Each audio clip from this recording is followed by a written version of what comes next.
साधक जीवन के शाश्वत प्रवाह में जब कोई साधक गति करता है तो सामान्यतः अलग अलग परंपराओं से आने वाले लोग उन परंपराओं से, उन मान्यताओं से कुछ प्रभावित होते हैं और उनके निष्कर्ष या उनकी जिज्ञासाएं उनसे जुड़ी हुई होती हैं।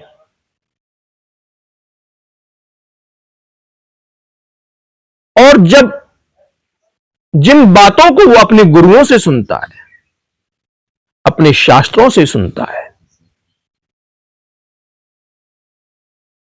तो उसको पालन करने का प्रयास करता है, उस जीवन पर चलने का प्रयास करता है। लेकिन जब उन गुरुओं का जीवन उस सत्य के विपरीत देखता है कोई जिज्ञासु साधक, तो उसका चित्त खंडित हो जाता है। उसके चित्त में एक द्वंद्व, उसके चित्त में एक आंतरिक संघर्ष पैदा हो जाता है। उसे समझ में नहीं आता है कि सिद्धांत सार्थक है या व्यवहार जीवन में जिस जीवन को वो देख रहा है वो सार्थक है। तो साधक परंपरा में चलने वाले लोग जिन कथनों का वाचन करते हैं, कम से कम उनका यह कर्तव्य है कि उस शास्त्र के वचन का पालन करें, उस परमात्मा की वाणी का पालन करें,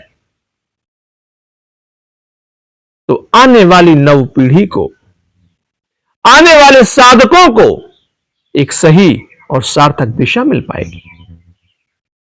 जैसे एक गीता का श्लोक है, भारतीय परंपरा में योगेश्वर कृष्ण को बहुत ऊंचा दर्जा प्राप्त है, ईश्वर का दर्जा प्राप्त है। लोग भगवान मानते हैं, अवतार मानते हैं। जब उनके मानने वाले लोग उनकी कही हुई गीता का अक्षरशः पालन नहीं करते हैं, तो उनकी मान्यताएं झूठी सिद्ध हो जाती हैं।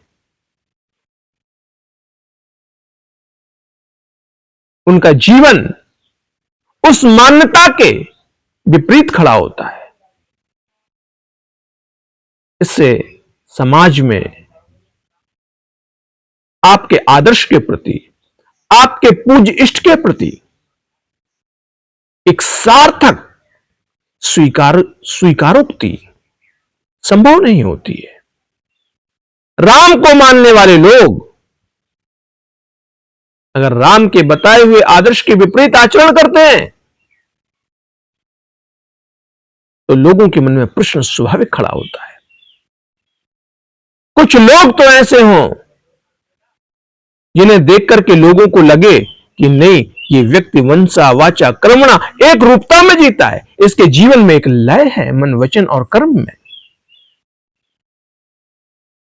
कर्मण्येवाधिकार रस्ते मां फलेषु कदाचन, फल की चिंता मत करो,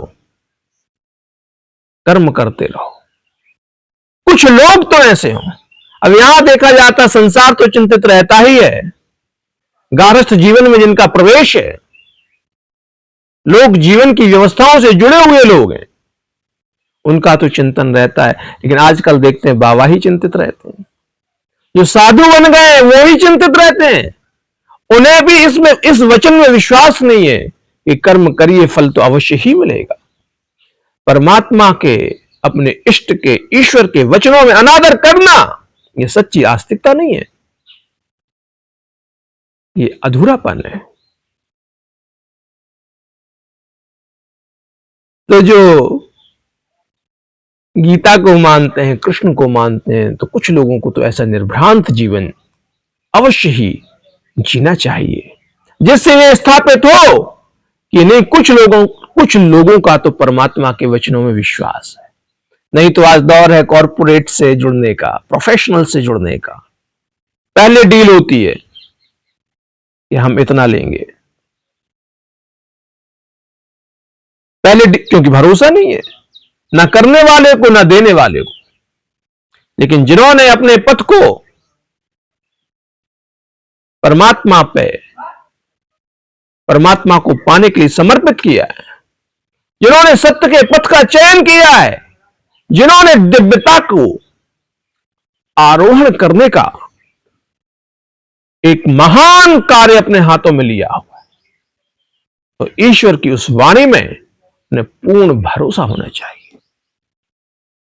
जब आप चलेंगे तो जीवन की कठिन से कठिन परिस्थितियों में, कठिनतम दौर से गुजरते हुए इन वचनों में यदि आपका विश्वास है, आपकी श्रद्धा अविचल है, तो ये मेरा अनुभव है, एक साधक का अनुभव है, उन कठिनतम क्षणों में भी आपके कार्य उस डिवाइन इंटरवेंशन से पूरे हो जाएंगे।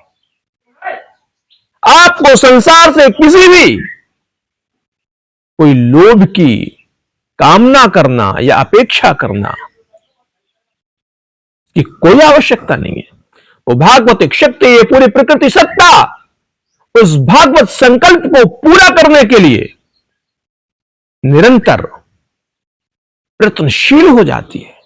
लेकिन कब?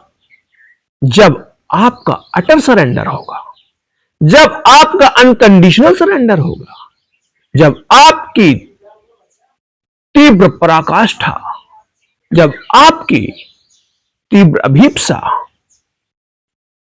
उस परमात्मा को पाने की होगी, उस भागवतिक चेतना के यंत्र बनने की होगी, जहां अपने अहंकार की तुष्टि का कोई कारण नहीं रह जाएगा। तो वो शक्ति, वो चेतना, वो दिव्य सत्ता, वो अदृश्य सत्ता स्वयं ही अपने कार्य का आपको माध्यम बना लेगी, यंत्र बना लेगी, और सारे काम उसकी शक्ति से आपके माध्यम से निष्पादित होने लगेंगे। तो कोशिश करें कि जीवन का विकास है, उत्तरोत्तर विकास की जो अवधारणा है, तो मानव जीवन के क्रम में हम उस दिव्यता की तरफ कितने आगे बढ़ पाए, हम परमात्मा की तरफ कितने कदम आगे बढ़ पाए,